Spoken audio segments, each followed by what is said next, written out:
younger sisters could not cope with the oppression, the carping, the sheer drabness of life at the vicarage.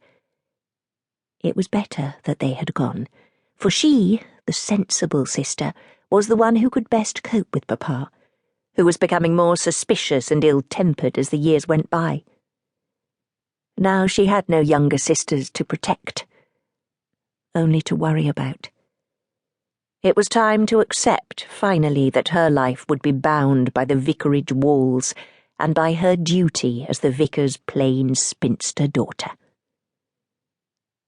Something tickled her lip, and she licked it, tasting salt. Sitting here weeping would not accomplish anything, except to put her behind with her duties. And besides, she never cried. What was the point? Bella wiped her eyes and looked at the note tablets suspended from the old-fashioned chatelaine that hung from her waist. Complain to butcher re-mutton. Mend surplus. Assemble sewing for ladies' circle. Turn sheet side to middle. Church greenery. That could be crossed off.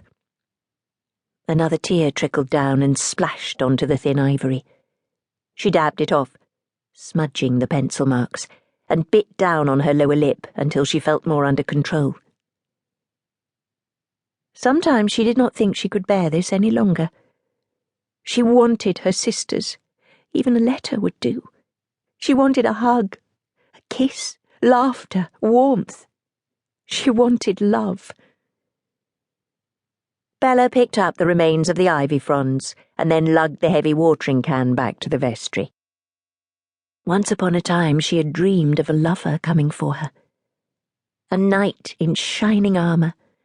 A gallant nobleman who would sweep her away and cherish her. Childishness, she told herself, buttoning her pelisse and pulling on her gloves. Fairy tales did not come true, and it was not sensible to dream that they might, because waking up from the dream was always bitter disillusion. She locked the vestry and went out through the south door and down to the lich gate, where she paused. Beyond it was the lane that led to the Ipswich road and freedom. The road she was never going to take. She had forgotten her basket, Bella realised. Was it worth going back for it? She half turned, as a voice said, "Is this Lower Leaming, Ma'am?" "No, this is Martinstein," she began, looking back. A stranger got up from the bench sheltered in the shadows of the roofed gate. "Lower Leaming is that way." Her voice trailed off.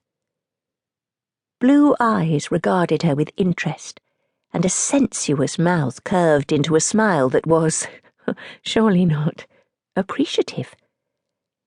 The man was tall, relaxed, elegant. His riding coat was so plain it had to be expensive, and a cabochon ruby ring glowed with sullen fire on his ring finger. He raised the hand that was holding gloves and whip and lifted his hat, and she saw brown hair that shone, styled in a fashionable crop, the like of which had never been seen in this rural backwater. "Thank you, miss," he said in a voice that sent warm shivers through her chilled body. "Shelley," she managed. "My father is vicar here."